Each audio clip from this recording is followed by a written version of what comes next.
안녕하세요. 공포학과 M교수입니다. 예전에 경산 자취방 군대 화장실 괴담을 제보해 주셨던 분이 또 다른 경험담을 보내주셨습니다. 워낙 이야기를 많이 들려주시는 분이라 본인의 닉네임을 소개하자면 캡틴 리라고 합니다.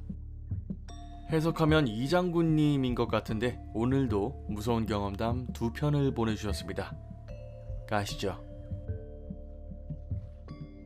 때는 10년 전 여름으로 제가 막 군대를 전역했던 시절입니다. 당시 여름이 굉장히 더웠는데 자다가 깼던 게 지금도 기억이 날 정도입니다. 그날은 제가 알바 월급을 받는 날이었고 저에 대한 작은 보상으로 치킨과 맥주를 사서 집으로 들어왔습니다. 컴퓨터로 영화를 보면서 치킨과 맥주를 먹으니 그 순간만큼은 그 누구도 부럽지 않았죠. 그렇게 혼자서 맥주를 마시다 잠에 들었는데 얼마나 잤을까? 새벽에 소나기가 엄청 많이 왔는지 제 방이 훤해지면서 천둥번개가 치더군요. 그 소리에 잠이 확 달아나서 눈을 떴는데 누군가 제 방문을 열었습니다. 설마 귀신일까 봤지만 방문을 연 건 저희 어머니였습니다. 무슨 일이냐고 여쭤보니 제 방 베란다 창문을 열어놨는데 비가 들어올까 창문을 닫으러 오셨더군요. 오신 김에 어머니께 지금 몇 시냐고 여쭤봤고 어머니께서는 새벽 4시니까 조금 더 자라고 말씀을 하셨습니다. 다음날 일찍 알바를 가야 했기에 이제 겨우 몇 시간 정도 더 잘 수 있겠구나 싶어 다시 잠자리에 누우려고 했습니다. 그런데 문득 아래쪽을 보니 침대 밑에 웬 여자가 앉아있는 겁니다. 정말로 생뚱맞게 긴 생머리의 여자가 고개를 푹 숙인 상태로 침대 밑쪽에 앉아있었습니다. 이게 꿈인지 생시인지도 몰랐지만 일단 사람은 아니었기 때문에 어디서 주워들은 내용처럼 일단 못 본 척 벽 쪽으로 몸을 돌려 누웠습니다. 그리고 저의 온 신경이 침대 아래쪽으로 곤두서 있었죠. 그런데 얼마 안 지나 침대가 푹 꺼지는 느낌이 들었습니다. 마치 누군가 침대 위에 앉은 것처럼 침대가 밑으로 꺼졌고 그게 천천히 제 쪽으로 다가오는 게 느껴졌습니다. 그 무더운 온도와 비가 내려 꿉꿉한 날씨인데도 서서히 방 안에 냉기가 돌기 시작했습니다. 너무 무서워서 눈을 감고 덜덜 떨고 있었는데 점점 등골에 닭살이 돋으며 속으로 미치겠다를 연거푸 내뱉고 있었죠. 근데 그 여자 손이 제 허벅지에 올라오더니 원을 그리듯 제 허벅지를 쓰다듬더군요. 얼음장같이 차가운 느낌이었고 원을 그리며 허벅지를 만지는데 웃음을 참는 듯한 크크대는 소리가 방 안에 나지막히 울려 퍼졌습니다. 아무리 술을 먹었다고 하지만 이게 대체 무슨 일인지 상황 파악도 안 되고 분명 저 손이 귀신이라는 걸 알아채면서 계속 무섭고 이상하다는 느낌이 교차했습니다. 그리고 이내 그 여자의 머리카락이 제 얼굴에 스치듯 닿으면서 이제는 슬슬 화가 나기 시작했습니다. 제가 혼자서 야밤에 공포영화를 얼마나 많이 봤는지 아시는지요? 나름 담력이 세다고 생각했는데 이렇게 농락당하는 게 화가 났는지 특히 머리카락으로 뺨을 간질거리는 게 제일 열받았습니다. 그리고 속으로 욕이란 욕은 다 내질렀는데 어느 순간 눈을 뜨니까 날이 밝아있더군요. 눈 뜨자마자 밖으로 나가서 어머니께 새벽에 방에 들어오셨냐고 물었습니다. 그랬더니 어제 방에 들어갔고 제가 시간을 물어보지 않았냐고 하시더군요. 어머니께서 나가시자마자 그 여자를 바로 봤기 때문에 분명 꿈은 아니었고 아무리 머릿속으로 생각하고 주변에 조언을 구해도 제가 겪은 건 귀접이었습니다. 게다가 조사를 해보니 이게 귀접 초기 현상이고 만약 그대로 있었다가는 꼼짝없이 당할 수밖에 없었다고 하더군요. 살면서 무서운 이야기와 영화들을 보면서 만약 나한테 이런 상황이 오면 이렇게 해야지 저렇게 해야지 시뮬레이션도 했지만 결국 욕만 해대지만 말입니다. 지금 생각하니 뭔가 많이 아쉽긴 합니다. 제가 들려드릴 두 번째 이야기는 어머니와 제가 겪은 일입니다. 제가 알바를 마치고 집에 들어오면 대략 새벽 1시 정도가 됩니다.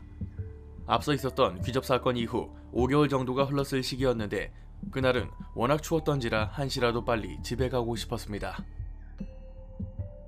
아파트가 보이자 걸음걸이가 더 빨라졌고 1층에 도착하자 엘리베이터 버튼을 눌렀습니다. 저희 집이 11층이었는데 혼자 엘리베이터에 올라서 빨리 올라가라 생각만 하고 있는데 갑자기 6층에서 멈추는 겁니다.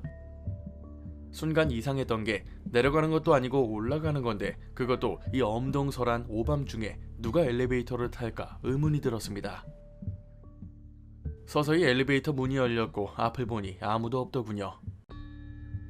혹시나 누가 잘못 눌렀나 싶어서 열린 버튼을 누른 상태에서 상체를 엘리베이터 밖으로 꺼내서 봤지만 역시나 아무도 없었습니다. 그냥 오작동이겠거니 싶어 일단 엘리베이터를 타고 집 앞에 도착했고 후다닥 집에 들어갔습니다. 방에 들어와서 바로 컴퓨터를 켜고 게임을 실행시켰는데 거실에서 이상한 숨 헐떡거리는 소리가 들리더군요. 이게 무슨 소리인가 싶어 거실로 나가보니 어머니께서 숨을 못 쉬고 꺽꺽 소리를 내면서 몸부림을 치고 계셨습니다. 놀라서 얼른 어머니를 깨웠는데 일어나서 한동안 가만히 계시던 어머니께서 말씀하시길 본인이 가위에 눌렸다고 하시더군요. 그런데 가위 내용을 듣는 순간 소름이 끼쳤습니다. 어머니께서 가위에 눌릴 때 3인칭 시점으로 제가 집에 들어오는 걸 보셨는데 제 뒤로 시꺼먼 게 같이 따라 들어왔고 저는 그걸 전혀 모르더랍니다. 그리고 그 검은 형체가 온 집안을 휘저으며 휙휙 날아다니더래요. 아무리 소리를 질러도 제 방에서는 계속 타자 두드리는 소리만 나더라는 거죠. 일단 어느 정도 진정이 되고 잠에 들었는데 저 또한 어머니와 마찬가지로 그날 가위에 눌렸습니다. 몸은 안 움직이는데 옆을 봤더니 5살 정도로 보이는 남자애가 웃으면서 뭐라고 저한테 말을 하더군요. 대체 무슨 말인지 알아들을 수가 없었는데 그대로 창문을 보니 웬 여자가 창문에서 저를 내려다보고 있었습니다. 본능적으로 이 여자가 아이의 엄마라는 생각이 들었는데 검은 옷을 입은 그 여자가 아까 어머니께서 말씀하셨던 것처럼 방 안을 휙휙 날아다니기 시작했습니다. 그리고 여전히 귓가에는 꼬마아이의 알아들을 수 없는 말소리가 들렸죠. 그걸 멍하니 쳐다보다가 눈을 감았다 떴더니 이미 아침이 되어 있었습니다. 어머니께 혹시 어제 본 검은 형체가 사람이 아니었냐고 그 사람이 입고 있던 옷이 검은색이 아니었냐고 하니까 맞는 것 같다고 덧붙이셨습니다. 다행히도 그 이후로 별다른 일은 없었죠. 다만 이런 일이 너무 궁금했던지라 막내 삼촌에게 이 일을 세세히 말씀드렸습니다. 막내 삼촌이 지금은 목사로 활동하시지만 원래 박수무당이 될 팔자여서 신병도 크게 앓으셨거든요. 제 이야기를 듣고 하시는 말씀이 아마 귀신이 저한테 장난을 쳤던 건데 말소리가 잘 안 들렸던 건 워낙 귀신이 빠르게 말해서 그런 거라고 하시더군요. 일반적인 사람은 귀신의 말을 알아들을 수가 없다고 말입니다. 캡틴 리 님이 보내주신 이야기는 여기까지입니다. 첫 번째 사연을 읽었을 때는 괜히 눈치가 보여가지고 녹음하느라 애를 먹었습니다. 뭔가 그 야설을 읽어주는 것 같아서요. 그녀의 머리카락이 볼을 간지럽혔고 허벅지를 원을 그리듯이 쓰다듬었다는 말이 자칫 이상하게 들릴 것 같아서 애 좀 먹었습니다. 근데 정말로 귀신의 말은 워낙 빨라서 그런 감각이 없는 사람들은 알아들을 수가 없다고 하더라고요.